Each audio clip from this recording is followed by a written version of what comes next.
যে মানুষটা ছিল পৃথিবীর সবচাইতে বড় মাস্তান, এই পৃথিবীর সবচাইতে বড় মাস্তান, যিনি নাঙ্গা তরবারি হাতে নিয়ে আল্লাহ নবীকে হত্যা করার জন্য রওনা দিছিল। আবু জেহেল কিন্তু নবীকে মারবার চাইছে, কিন্তু সরাসরি মারার সাহস আবু জেহেল কোনোদিনও করেনি। কিন্তু ওমর সরাসরি নবীকে মারার জন্য অস্ত্র নিয়ে প্রকাশ্যে রাস্তা দিয়ে যাচ্ছে। জিজ্ঞাসা করা হলো, তুমি অস্ত্র নিয়ে কোথায় যাও? বলে বাপদাদা ধর্মে চুনকালি দিয়ে আবদুল্লাহর বেটা নাকি নতুন ইসলাম প্রচার করতেছে, তাকে না মারা পর্যন্ত আমার কলিজার শান্তি নাই। যে লোকটার সাথে দেখা হয়েছে তার নাম হলো লাবিদ।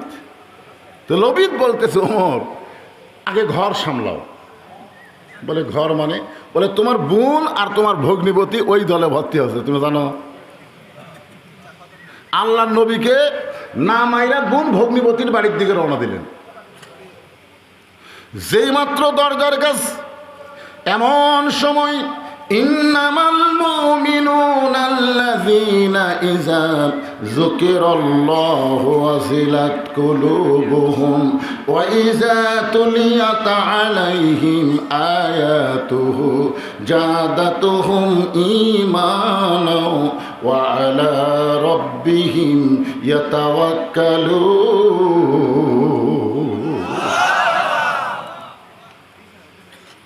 কোরআন তেলাওয়াত শুনলে ইজা যুকিরাল্লাহ, আল্লাহ বলতেছেন ইন্না নাহনু নাযালনা যিকরা। খুব খেয়াল করবেন, এই জিকির মানে কোরআন। যখন কোরআন তেলাওয়াতের জিকির হবে, এই জিকির শুনলে মানুষের অন্তরের মধ্যে কম্পন সৃষ্টি হয়। উমর ফারুক হাতে তরবারি নিয়ে তার বোন ভগ্নিপতির কোরআন তেলাওয়াত যতক্ষণ হয়েছে ততক্ষণ কোনো কথা বলে নাই। যেই মাত্র কোরআন তেলাওয়াত শেষ, সঙ্গে সঙ্গে দরজায় ধাক্কা দিয়ে বললেন, তোরা যেটা তেলাওয়াত করলি সেটা কার? বলে আমরা গোপনে এমন একজন মহামানবের আদর্শকে কবুল করে ইসলামকে গ্রহণ করেছি, সে আল্লাহর পক্ষ থেকে যেই বাণীটা, সেই বাণী আমরা তেলাওয়াত করতেছি। তা আমি তোদের ভাই, আমার বোন ভগ্নিপতি ইসলামকে কেন গ্রহণ করলি? দুইজনকে সেই মারতেছে, এক সময় মারতে মারতে ক্লান্ত হয়ে গেছে। কারণ যাদের মধ্যে ঈমান আছে, যাদের মধ্যে আল্লাহর কোরআন আছে, তারা কোনোদিন পিটন মারকে ভয় করে না। জোরে কর কথা, ঠিক কিনা? বোন ভগ্নিপতি একটাবারও বলে নাই আর মারো না, লাগতেছে, একথা বলতেছে না। যতই মারতেছে মনে হয় তাদের ঈমান ততই বাড়তেছে। জোরে কর সুবহানাল্লাহ। এক সময় মহাবীর ওমর ক্লান্ত হয়ে গেল। ক্লান্ত হয়ে বোনের গায়ে রক্ত হাতে নিয়ে বলল, এত মারতেছি, তোদের ঈমান এত বেড়ে গেল, দেখি কি পড়তেছিস সেটা একটু আমাকে দিত।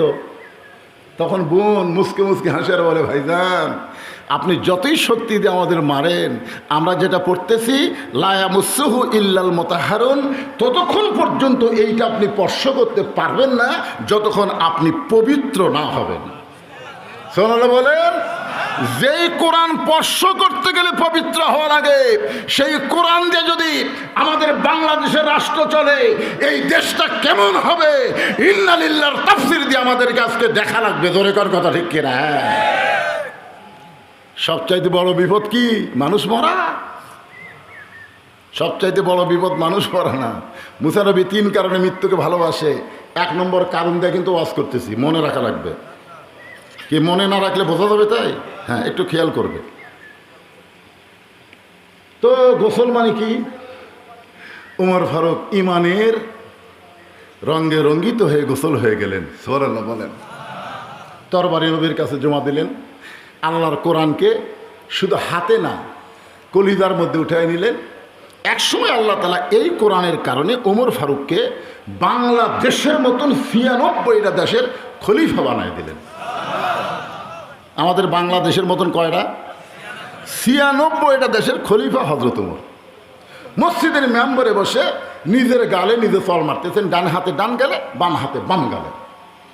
তো ওই সময় আবার ওসমান গনি মসজিদের মধ্যে ঢুকে বলতেছে, ইয়া আমির আল মুমিনিন, আপনি কি পাগল হয়ে গেলেন? নিজের গালে নিজে চল মারতেছেন। ওমর ফারুক বলে, ওসমান মিন শাররিল ওয়াসওয়াসিল খান্নাস, কিছুক্ষণ আগে শয়তান আমাকে ধোঁকা দিছে।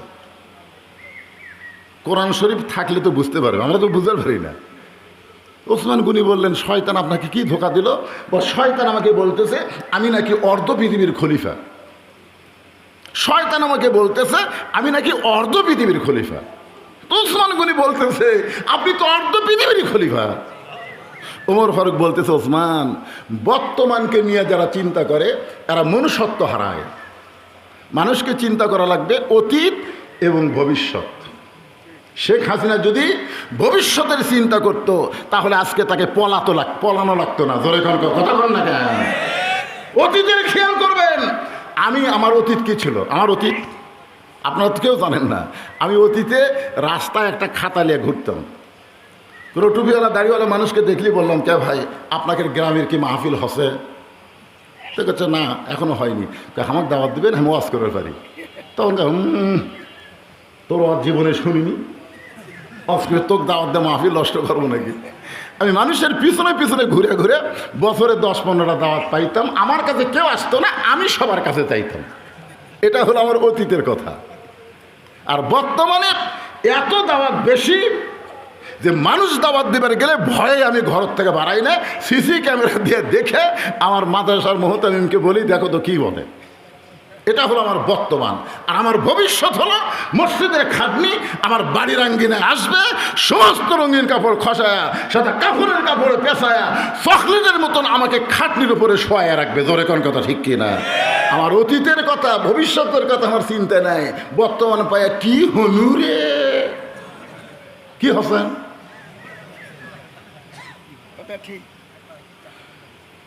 ওসমান গনি বলে আমিরুল মুমিনিন, তাহলে আপনার অতীতের খবর কি? উমর ফারুক বললেন অতীত আমি খালার বাড়িতে রাখালি করতাম। বিকেলবেলা যখন ছাগলগুলো ফেরত আনতাম, খালা বলতো ওমর কয়টা ছাগল নিয়ে গেলে কয়টা ফেরত আনলা? আমি ছাগল গুনে গুনে দিকে 2-4টা কম পড়ে গেছে। আমি আবার দৌড় দিতাম ওই পাহাড় এলাকায় খুঁজে খুঁজে ছাগলগুলো নিয়ে যখন আমার খালার কাছে জমা দিতাম, খালা আমার মাথার চুল ধরে বলতো ওমর যেই ভুল আজকে করেছো এই একই ভুল যদি আগামীকাল করো তোমার রাখালির চাকরি কিন্তু ক্যান্সেল হয়ে যাবে। আমি খালার পা ধরে বলতাম খালা রাখালের চাকরি যদি ক্যান্সেল করে দেন আমি থাকবো কোথায়, খাবো কি? যে ওমর একদিন রাখালের চাকরি রক্ষা করার জন্য খালার পা ধরে কেঁদেছে, আজকে সেই ওমরকে আল্লাহ অর্ধ পৃথিবীর খলিফা বানাইছে। এটা ওমরের যোগ্যতাই নয়, এটা কেবলমাত্র আল্লাহর কোরআনের ওসিলা। কি কন? আল্লাহর কোরআনের কারণে আজকে ওমর অর্ধ পৃথিবীর খলিফা। আর আমার মন বলতেছে